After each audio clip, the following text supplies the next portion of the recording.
What's happening, guys? Welcome back to another episode. Today we're working on the RX-8 and getting it prepped to head over to a couple different places to get more work done to push us a little bit closer to the finish line. Let's get to it. All right, so forgot to pick up the camera and start filming, but we got a mock-up engine back in it. We got our freshly powder-coated parts getting put on the car, intercooler, radiator, all that stuff put back in. And you might ask why we're doing this, because the car, there's a couple things that I want to change before we do final assembly. This being one of them. This right here is very flimsy, and I want to get that rectified. So taking it to our buddy's fabrication shop, and we're going to have them probably end up tubing underneath this to add more structural rigidity to the shock towers. And then I don't know if they're going to go down and meet the other bar, but the end goal is to have a tubed front up here as well to tie in the bumper and be able to have a solid mounting point for our hood pins to go in as well. Before I cut into the carbon, I want to have that rectified. But we got everything in place. The engine's there. I have the Granis Racing T56 Magnum F. It's a faceplated transmission. Getting the bell housing bolted up right now so that we can get this thing behind the engine, because they're also going to remake a tubular cross member, because the one that's in the car now is for the automatic that was going to be in the car previously. So going to be a stick car, going to be awesome. It's really cool to start seeing the powder coated parts in the engine bay. It's getting me very excited. Engine is over at Freak Tune right now. I think he's getting started on that finally here after his busy year he's had. So hopefully get that rocking and rolling. After fabrication is done, this car is heading over to our guys at the Lab North America. They have a wrap that I bought about a year ago that they are gonna be applying to the car. Unfortunately, like I said in the last episode, we don't have carbon doors for the front yet.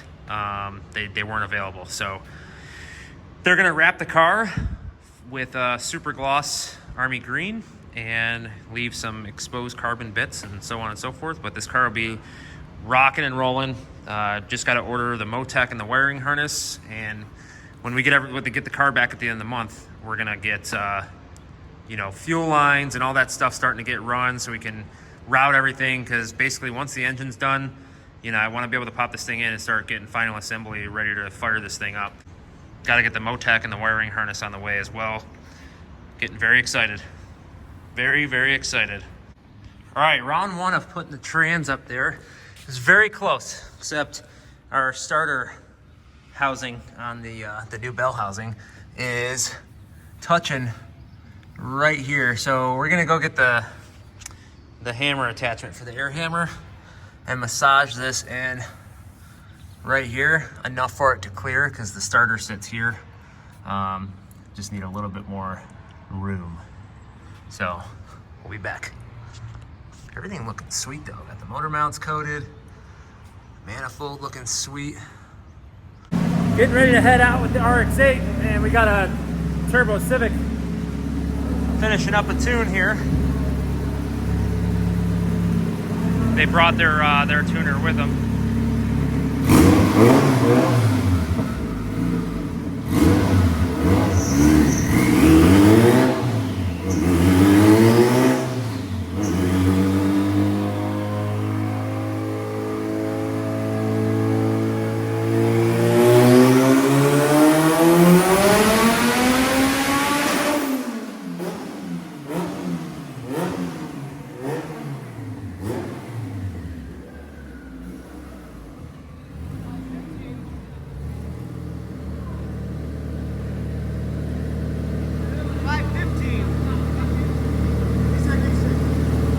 All right, car's loaded up.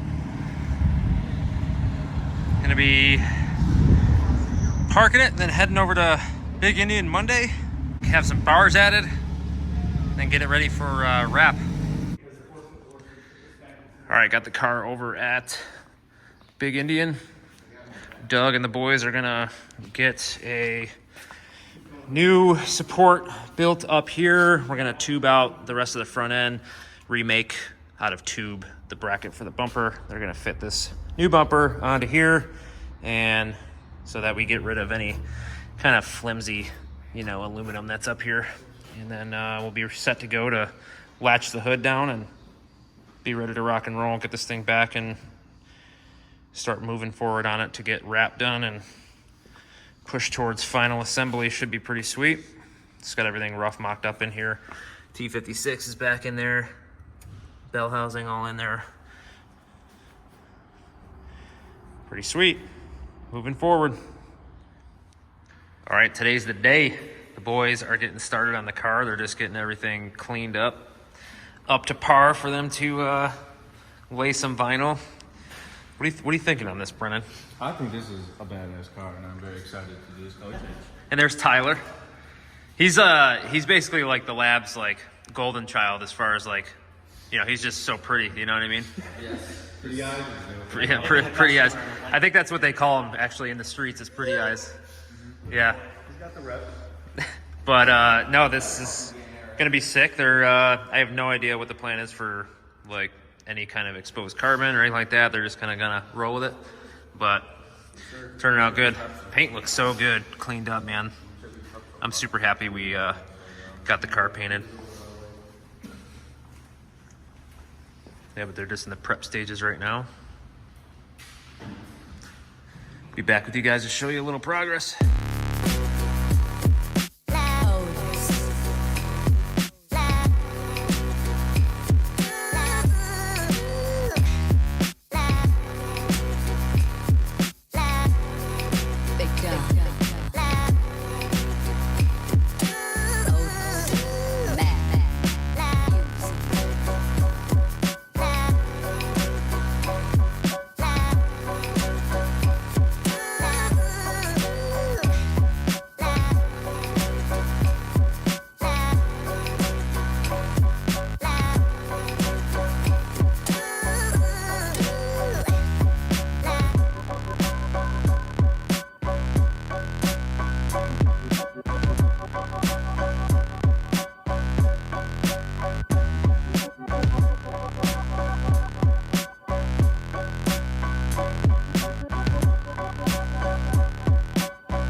All right, guys, so everything's done at the lab. The wrap looks sick. I'm gonna give you kind of a walk around here in a minute. You guys have seen some B-roll, stuff like that, but we brought it to its next destination, and that is Elite Auto Care. I got Kevin here.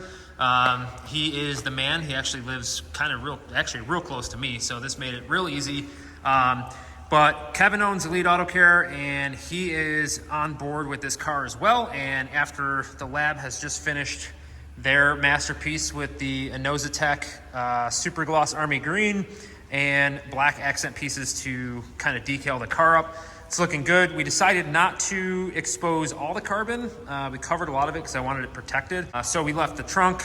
There's some bits exposed up front right here on the fender, which is pretty cool. And then the hood, they kind of just accented where the vents are and that, you know, notable, you know, rotary hood there. And got the car's name on there, Second Chance, looking really good. So Kev, tell us basically what you're going to be doing to this thing. Basically, now that everything is fully done up, all pretty and everything, we're going to seal everything in with our 𝐂𝐿 Infinite Ceramic Coating. That's our professional grade coating. Keep the road tar off it, keep it clean, nice and slick. We're going to apply 𝐂𝐿 rim coating as well to the wheel faces Sick. and barrels. Keep everything nice and clean, keep it shining, keep it looking good, but then also making it super easy to keep this thing clean and maintained down the road. So that's my biggest thing is like, although this isn't going to be like a daily driven car or driven on the road a lot really at all, my biggest thing is like, okay, it's been sitting in the shop for a couple months, or it's been at the track, you know, for the past month or so. I can literally just spray this thing off or give it a foam wash, and I won't have to deal with a lot of the debris that's on it. It'll kind of, you know, help maintain all the crap that's on the wrap itself. So that'll be pretty good. Yeah, exactly, especially like the tar and everything that's coming up from the drag strips, whatever they're putting down there on the pavement, everything like that. It's all going to kick up and be caked down the sides. And It sometimes does get pretty set into the paint or set into the wrap, can eventually stain it, deteriorate it, all sorts of stuff like that. So sealing it in, keeping it easy to clean, nice and easy to maintain, and Yeah. you're good to go down the road. That's awesome. Yeah, that was my biggest concern, is like obviously rear bumper capturing a lot, even though the tire's inset, it's gonna, I never even really thought about that. Just like the glue itself that's on the track over time is gonna, you know, fling up on the tires or whatever, and it's gonna get all over. Kind of the reason why I decided to wrap the car after it got painted, because I want to protect the paint, one, and two, if I can wrap this and then coat it, I'm gonna extend the life of the wrap. Yeah, exactly. So it'll prevent any fading down the road, everything. It'll keep it looking fresh for years to come, for sure. Yeah, awesome. Well, he's gonna get to work here, and we'll be back after he's all set and kind of show what it looks like. But 𝐓𝐡 Auto Care, located in Lancaster, New York. Check them out. I'll link them below. He's absolutely killing it. So glad to have him on board the project, and this will be the last step before we bring it back and get a couple things done. I got to paint the cage and get everything set, because wiring and ECU, it's on its way, and we can get everything kind of mocked up so that when the engine arrives, we're going to be that much closer to the finish line. All right, so these are the products you're going to be using on the car. Yep, So- Beyond Infinite right here, this is the paint coating. This is actually just the top coat. It's a two-part coating, so the first layer is super dense, especially when we're applying it to like the actual painted surfaces. Paint tends to be very, very porous, so that absorbs in and then glosses over. And then this is like your ultra glossy slick coat, which is what we're going to be using on top of the wrap here to make it for the ease of maintenance and everything like that. Do you see a big difference between like wrap and paint as far as when you apply coatings? Like, do you see more or like a deviated reaction with the coatings on different materials, being paint or wrap? Yes and no. So, I mean, they've all got their different benefits. So like we were talking about before, with it actually locking in the color of the wrap, preventing fading, preventing staining, especially like fingerprints and stuff like that. The way that they react to the different surfaces is definitely different. And that's why you've got to use certain coatings in certain areas, because if you use like a gloss paint coating on gloss wrap, it's not going to adhere the right way. You want to use the certain stuff that's going to stick to the proper surface, because like I said, paint tends to be very porous, so it's meant to actually catch those gritty areas, as to where vinyl wrap or even like paint protection film or anything like that is completely slicked over. It's a film, so you got to be using the right products to adhere properly. You just got to do your homework before installing. Yeah, so that's crazy. I didn't even know that, and that's why you have to trust professionals like Kevin, because it's like there's so many different nuances, right? Like even at the shop, it's like, you know, there's so many different things that go into different vehicles and what works better for them that may not work better on another car. And it's, you know, I would have never guessed that. There's a lot of DIY kits out there, but, you know, I would have never known the difference of what coating is going to do better on wrap than paint. That's something that I just learned. So that's, you know, A1 knowledge right there. But again, that's why you bring your cars to places that specialize in certain things, so that you don't mess it up or mess your project up or have results that just aren't up to par. Back at the house, and took the seat out. I literally just vacuumed and like wiped everything down, getting ready to paint the cage. So got that all opened up. Took everything out of the engine bay minus the engine. Just got to pull that out, and then gonna start prepping stuff to get that ready for final assembly. I'm pretty much done messing around in there until everything's ready to go back in. And yeah, I'm gonna paint this cage. I was gonna do this, steal it, but it generally creates a lot of overspray, and I really don't feel like prepping all that much. So I'm actually just gonna go the old school hammered Rust-Oleum and paint it that way. It actually prefers that you have some kind of a, you know, not a perfectly smooth application so it can bite onto it. So I'm just going to acetone wipe all the bars and then paint it up so it's all coated. All right, not gonna lie, old school garage videos, big thumbs up. I miss doing these a lot. So I decided to, there's a lot of sheet metal and chassis work here. I decided to actually coat this in as well as the tubs.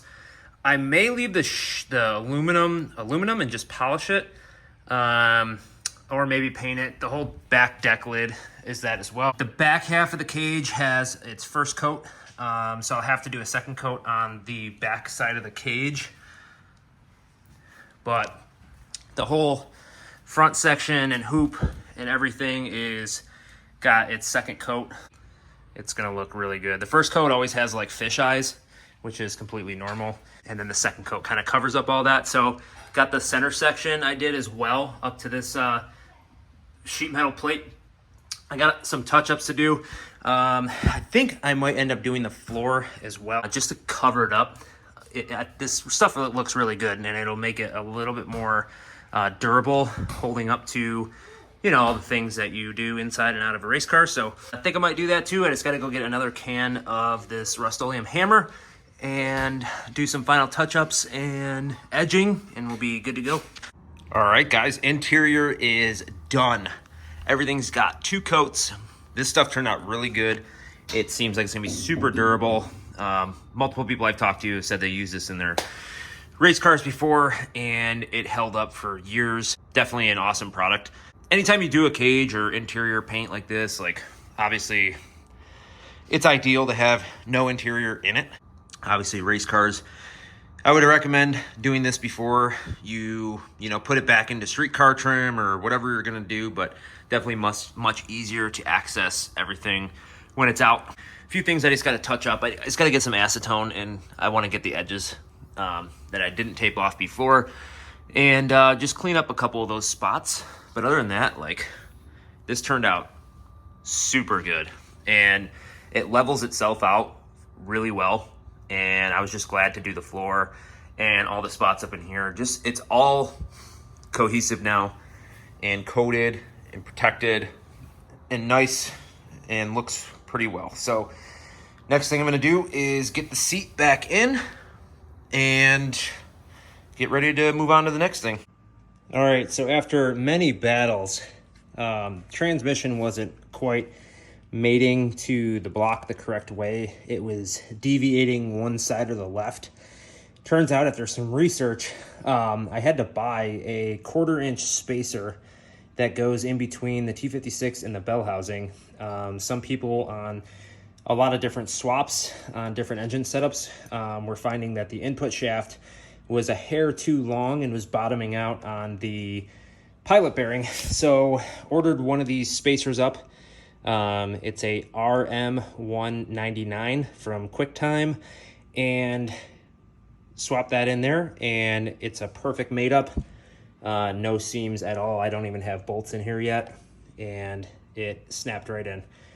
Perfect solution. Now I can finally mount this in the car and get the cross member finished up with the transmission mount, and finally have the transmission hard mounted in place. So I'm pretty pumped about that. This is just a core block that I have outside of the car, and really wanted to get that figured out because I want to get that trans up in there and stop messing with it and be good to go. So get that in the car, get the shifter up through the hole, and we on our way.